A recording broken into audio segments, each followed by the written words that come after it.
Et là, on va aborder dans l'âme animale juive, on a vu donc qu'est-ce qu'elle était, entre guillemets, où elle était placée. On a vu les défauts de l'âme animale, et là, on va voir les qualités. Gam midot tovot chez Beteva kol Israël betul dotan. Et aussi les midot tovot, ça veut dire les bonnes, les qualités qui sont naturelles chez les juifs de la naissance, comme rachmanut ou gmilut rasadim, comme par exemple la générosité et la compassion, baot mimena proviennent d'elle, proviennent de l'âme animale. La Gemara, elle dit qu'il y a trois simanim, trois simanim, trois signes pour définir un juif. Alors l'Admor Zaken, il en cite que deux. On va voir après pourquoi. Ça veut dire que ce sont quand on dit que ce sont des simanim, des signes pour savoir s'ils sont juifs ou pas, ça veut dire que c'est quelque chose qui ne s'acquiert pas, qui se développe pas, qui se travaille pas, mais un juif naturellement a ça, puisque c'est un moyen, on va dire, de, de, de savoir s'il est juif ou pas. C'est-à-dire que même sans travailler, même sans le développer, tu l'as. Est-ce que tu peux le perdre du coup? Tu peux te pourrir pour ne plus avoir cette qualité? Bah non, a priori non, puisqu'on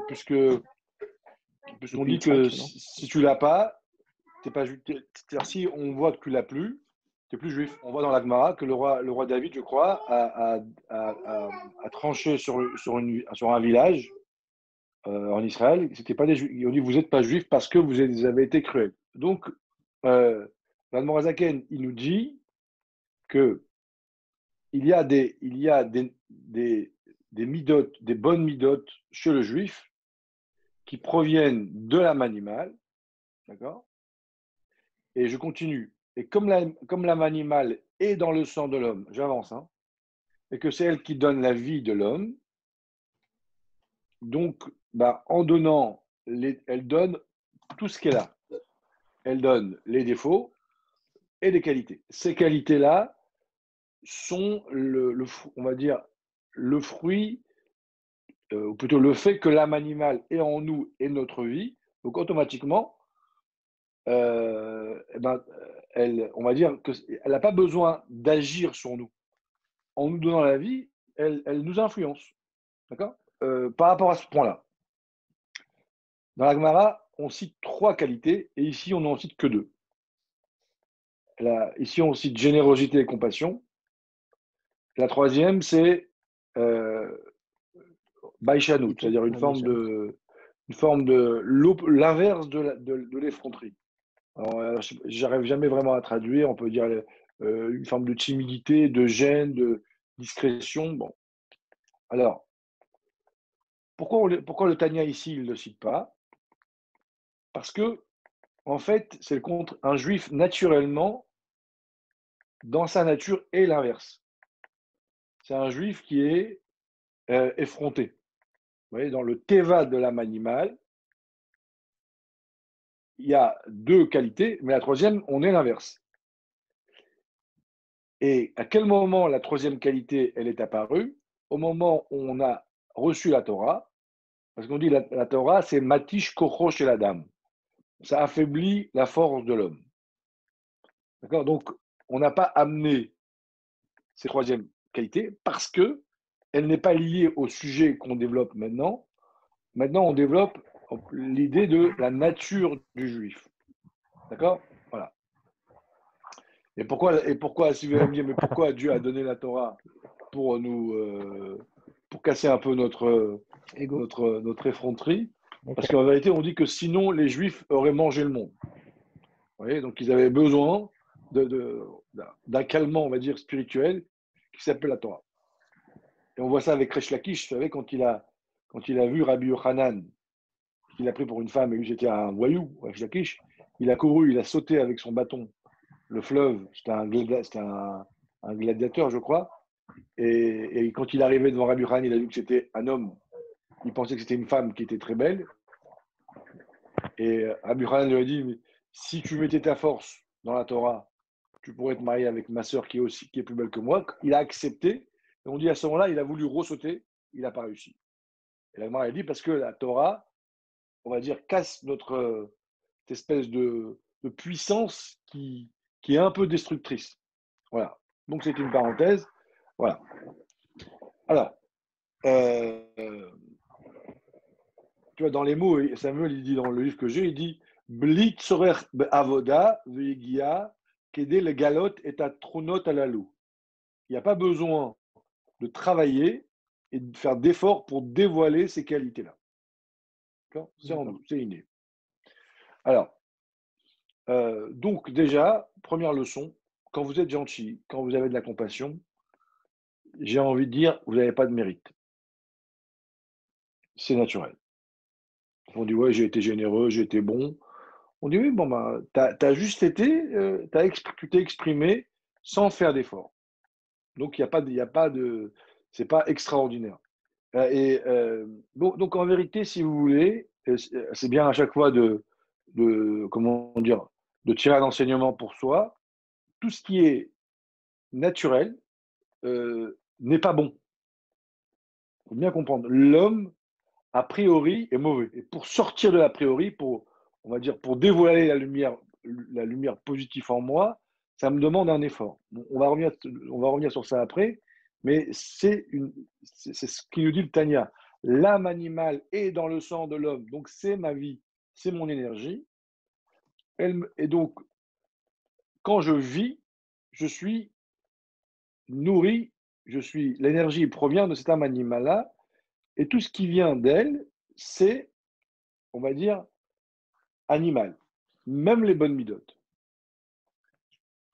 Je dis ça parce que euh, le but de l'homme, c'est d'éduquer l'âme animale, c'est d'inviter l'âme divine. Donc ça demande un travail constant. Et si on n'a pas conscience de ça, la vie peut très vite dériver. Mais si je suis bon sans faire d'effort, je suis en danger. Il faut bien comprendre. À un moment donné, je vais me dire, mais il y a un truc qui ne va pas. Parce que je n'ai pas fait d'effort, donc je n'ai pas repoussé l'âme animale et invité l'âme divine.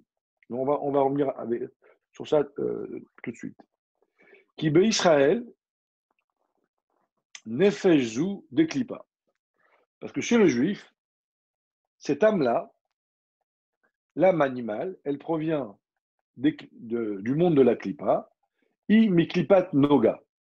Elle provient de la klipat noga, shieshba gam kentov, dans laquelle il y a aussi du bien. Alors je vais expliquer qu'est-ce que ça veut dire. Dans la Torah, le mot mal n'est pas appelé, est appelé ra, mais il est appelé aussi mauvais, mais il est appelé aussi klipa. Klipa, ça veut dire écorce. Tout le mal est appelé écorce. Pourquoi? Parce que, c'est entre parenthèses, parce que tout est bon. Seulement, il y a du bon qui est dévoilé et il y a du bon qui est voilé. C'est une base dans le judaïsme. Il n'y a pas de mal fondamental. Même les forces du mal absolu sont appelées shalosh klipot atmeot. D'accord? On apprend ça entre parenthèses d'un pasouk dans Yecheskel, dans la Markava d'Yecheskel, c'est marqué Roar Seara Anan Gadol Ve'esh Mitlakachat. Donc on donne, il y a une description d'une espèce de tempête et il y a trois feux. Il y a un vent violent, une nuée très grande et un feu brûlant. Ces trois termes de la Torah font allusion aux trois clipotes, aux trois forces de mal absolues. Et il y a marqué après, Venogalo Saviv. Il y a une lumière autour. Ce mot-là, Nogalo Saviv, qui est écrit dans Yecheskel, ça fait référence à la Klipat Noga. Klipat Noga, c'est écorce lumineuse. C'est comme une salière. Vous savez, ça ferme, il y a des petits trous au-dessus. Donc chez le juif, les forces du mal, l'âme animale, pardon, elle provient de la Klipat Noga, écorce lumineuse. Donc, ça fait qu'en moi, j'ai beaucoup l'âme animale, quand elle me donne la vie, il y a beaucoup de défauts et il y a un peu de lumière.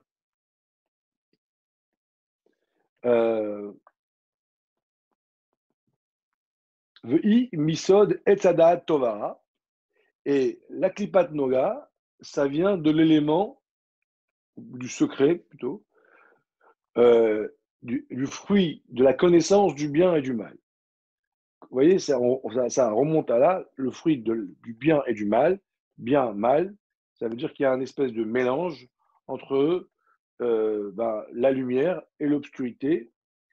Entre parenthèses, j'ai vu aujourd'hui que, d'après un avis, le fruit de la connaissance du bien et du mal, alors on dit que c'était un hétrog, un raisin, du blé, la pomme, je sais pas, je crois pas que c'était la Torah, je pense pas.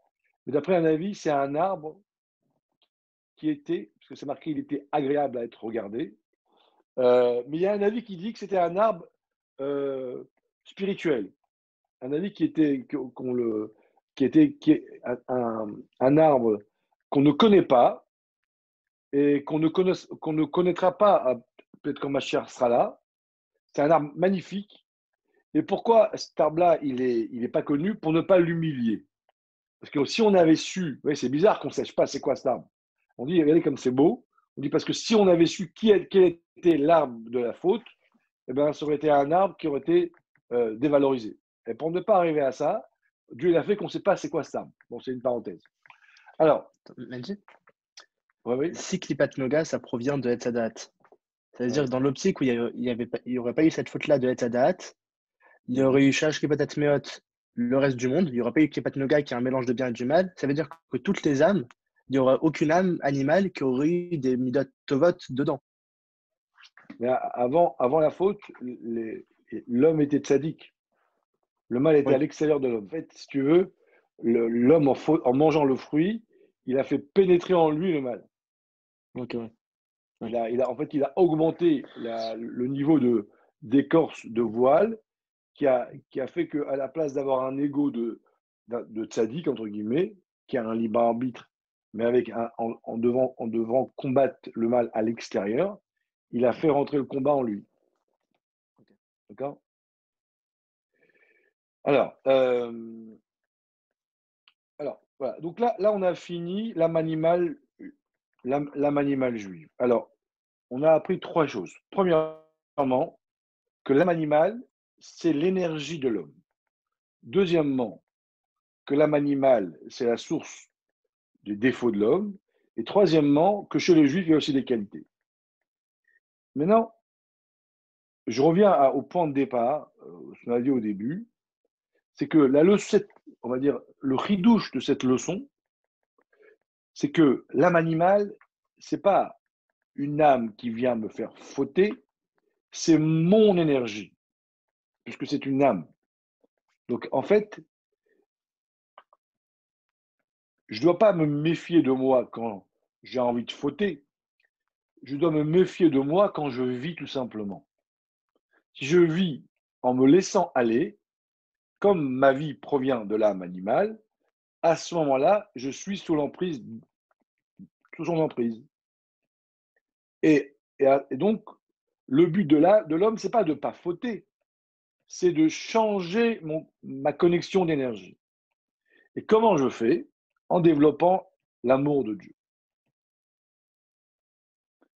Toute l'espèce dans les mamarim, on répète, il faut aimer Dieu, il faut aimer Dieu, il faut aimer Dieu. On dit, mais pourquoi? Pourquoi c'est tellement important? Pourquoi c'est tellement fondamental? Tous les mamarim du Admorazaken, ils parlent de l'amour de Dieu. Parce que si l'homme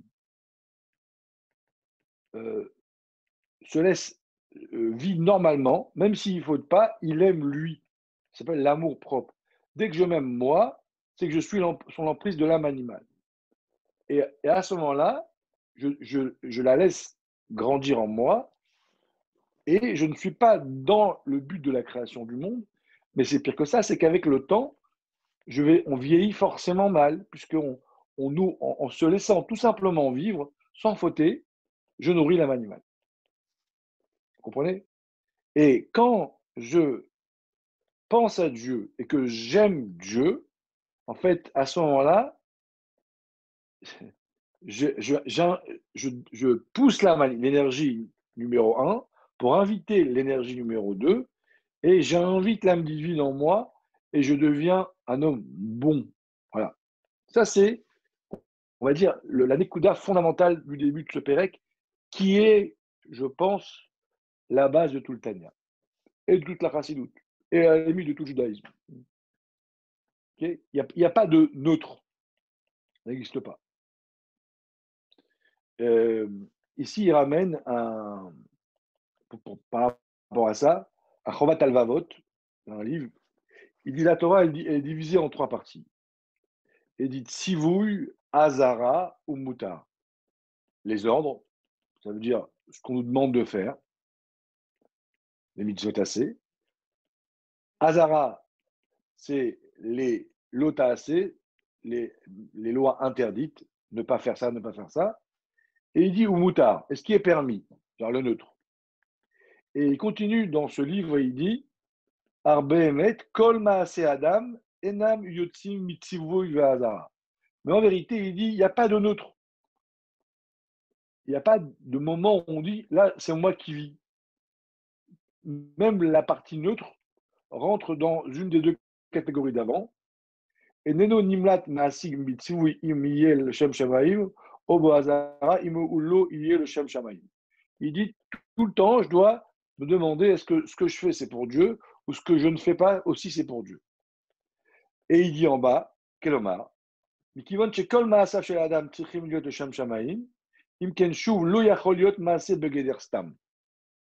n'y a pas de moment où je peux dire c'est stam, c'est neutre.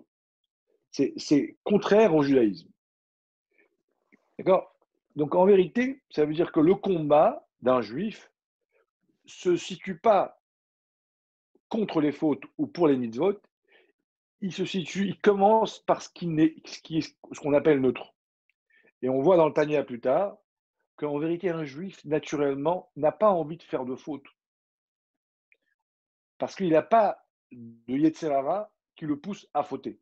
Alors, comment on dit, voilà, mais moi, je vois que j'ai envie de faire des fautes. On te dit, bah, comment c'est arrivé?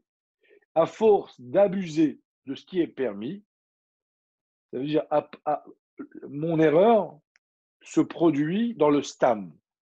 Quand je fais des choses qui sont ni permises ni interdites, et je me dis là, je peux ne pas mettre de Dieu dedans. C'est à ce moment-là que mon âme animale, en fait, prend du territoire, et à un moment donné, tellement elle grossit qu'elle me pousse à avoir envie à des choses interdites. Donc ça c'est la partie juive. Voilà. Et je me permets d'insister, il faut réviser cette partie-là, juste ce morceau-là, parce que si on le comprend bien, cette partie-là, ça change notre démarche. Et en un mot, l'homme, par définition, est mauvais. Parce que l'énergie qui me fait vivre vient de l'âme animale. Alors, c'est quoi mauvais? C'est l'ego. Hein, c'est pas vouloir faire du mal absolu. Voilà. Donc, quand je comprends ça, je vais me méfier de moi. Je vais, comment dire, m'observer vivre différemment et je vais être en contrôle permanent et donc ne pas laisser l'âme animale prendre trop de place en moi. J'insiste parce que c'est la base. Et après, on comprend tous les mamarim, toutes les sikhot, toute la Torah qui nous demande beaucoup. Vous voyez? On dit, mais pourquoi tellement? Parce qu'en vérité, le combat, il se situe à ce niveau-là. Maintenant, on continue, on dit, pour terminer ce morceau-là, c'est le chapitre, j'ai vu dans les commentaires, un petit commentaire qui est important. Il dit comme ça, il dit, chez Lohare Atov Ameorav Beklipat Noga, Ketov Shilsa Dagdusha. Le bien naturel qu'il y a chez le juif n'est pas le même bien qui provient de la doucha, du monde du bien. Pourquoi? Le fichéou beprinatiesh. Parce que le bien naturel, c'est un bien qui a de l'ego. Como bishvil chez ikraouni rabbi. Par exemple, je vais donner des cours je vais être généreux pour qu'on m'appelle Rabbi. D'accord? Vous voyez, ça veut dire que on peut être bon, donc ça vient du monde de la Gdusha, mais comme c'est du bien, mais comme c'est mélangé avec l'obscurité, dans notre caractère, ça va être un bon par intérêt. Par contre, alors on peut prendre d'autres exemples avant de parler de par contre. Je suis généreux, je suis un homme bien, poli, euh, parce que je veux être un homme parfait, un homme accompli, un homme équilibré. Vous voyez, c'est pour moi. Il y a toujours, il y a un calcul. Dès qu'il y a un calcul égaux, ça veut dire que ça provient du monde de la lumière qui est un peu abîmé par l'obscurité. Par contre, dès qu'on est dans le monde de l'Akdoucha, il va y avoir du bien, du bon, du judaïsme qui va être sans aucun calcul, qui va être avec un bitoul absolu. Je cherche rien derrière. Vous voyez, c'est simple. Il y a un ava, il y a une simplicité absolue. Donc, en fonction de où vient la lumière, le bon qui va s'exprimer va être plus ou moins, on va dire, gratuit ou calculé. D'accord? Et donc, notre vrai, quand vous avez, on le sent chez les autres. Hein. Tout à l'heure, j'écoutais un Rav qui parlait sur un autre Rav, et le Rav qui a raconté, il dit j'étais assis ici, je voulais pas me faire remarquer, on m'a levé par force pour que je m'assoie là-bas. Donc, vous voyez, c'était dérangeant. Alors, peut-être que moi, je suis pareil que lui, mais on le voit quand je suis chez les autres. Vous voyez, il était en train de dire qu'il a été écouté un coup d'un grand rave et qu'il a voulu être incognito, mais qu'on est venu le chercher et qu'on l'a tiré et qu'il était mal à l'aise. Hop, là, il y a, allez, hop, tout de suite, sans s'en rendre compte, il ne se rendait même pas compte, il parle devant des milliers de gens. Parce que il y a un peu d'obscurité qui rentre dans la lumière. Voilà, donc c'était le point pour terminer. Ouais, on a fini le chapitre 1 de Tania.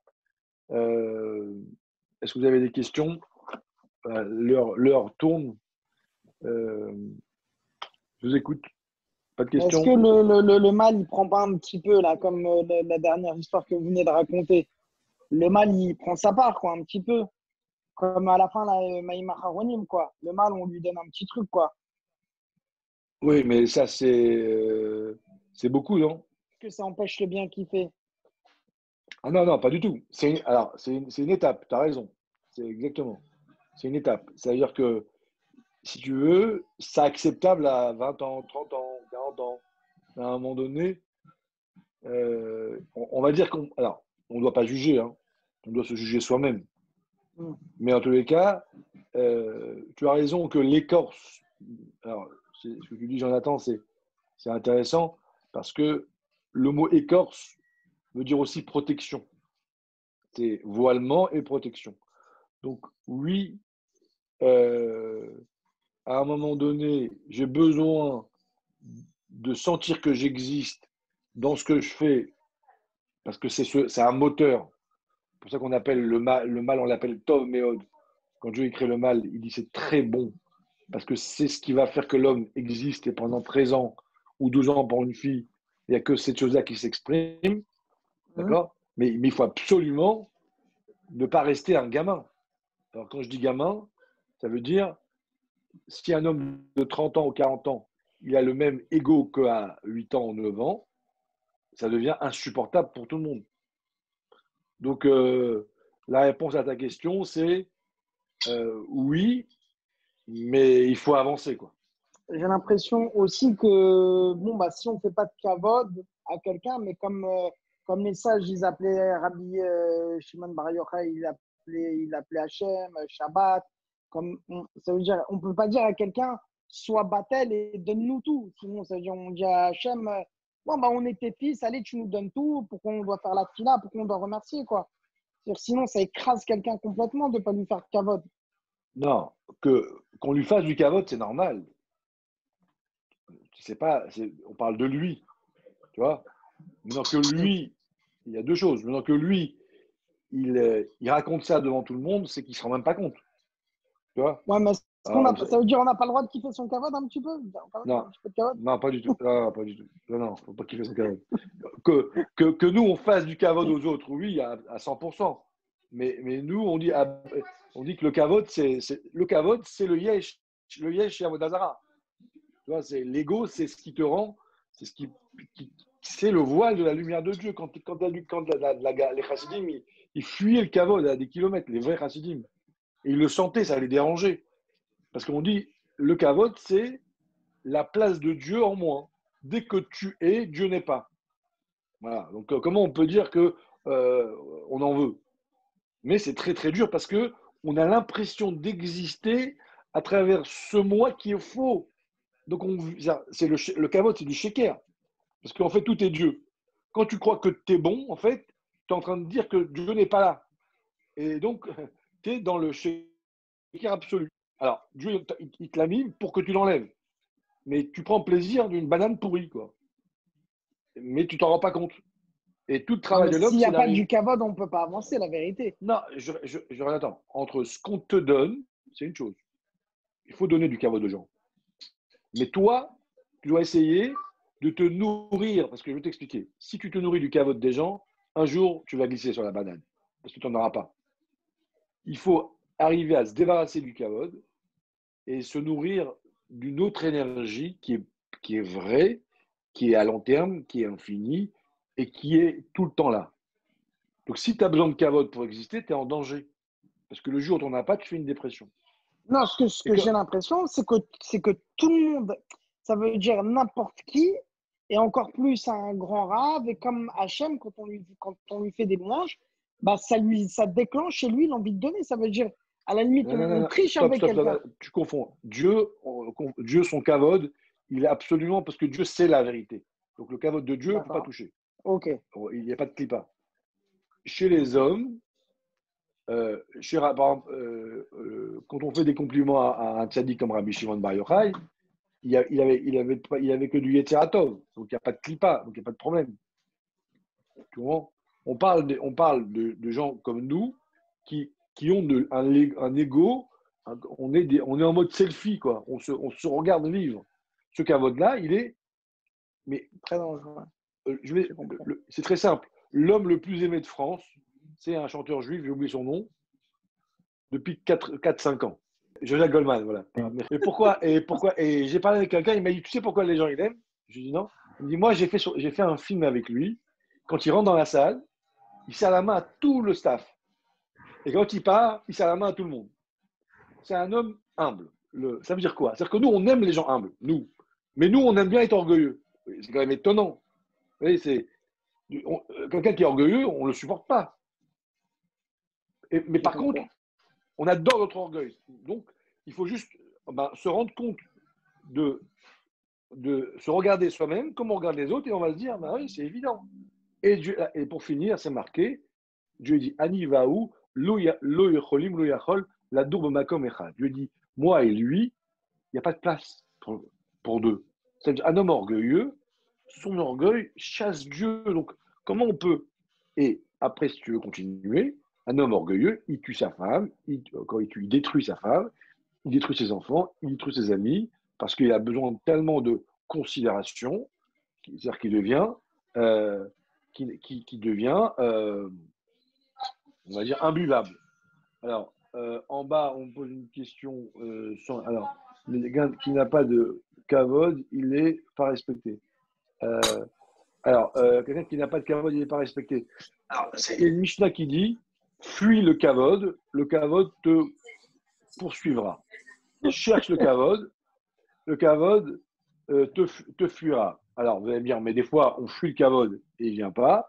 Alors, il y a une histoire avec un monsieur qui a été voir un rave, il lui a dit, mais moi, je fuis le kavod, mais il ne vient pas. Alors, le rave lui dit, mais quand tu le fuis, tu te retournes pour voir s'il arrive. Maintenant, c'est quand même très délicat, parce que le kavod, si on ne l'a pas eu quand on était petit, si on n'a pas eu d'affection, d'amour, si on n'a pas nourri notre kavod à un moment donné, il faut le reconstruire après. Mais là, on rentre dans un autre domaine qui n'est pas la chassidoute, qui est on va dire, la relation humaine. C'est-à-dire, si on n'a pas été aimé Psychiatrie. suffisamment, on doit. Non, c'est très important. Non, ça crée des souffrances énormes parce que Dieu a créé le monde qu'un enfant jusqu'à 13 ans, il est avec son père et sa mère et il a besoin d'amour. Donc, si on n'a pas eu, il faut le reconstruire par la suite. Ça, c'est pas la chassidut, c'est le côté psychologique, le côté, voilà, qui est de, comme il disait Rabbi Mendel Fouterfras, que jusqu'à la fin de sa vie, il pensait que la chassidut pouvait soigner tout. Et il y a des choses que la chassidut ne peut pas faire. Il faut chercher des professionnels, mais tous, hein, dès qu'on a le manque d'affection, le problème de la peur de la solitude, l'abandon, tous ces sujets-là que beaucoup de gens ont, quand c'est trop fort, ça veut dire qu'il y a une part de nous qui n'a pas été sevrée. Voilà, messieurs, dames, je vous souhaite une bonne semaine. Shavuot Tov. Merci beaucoup, Shavuot Tov. Merci. Bye bye.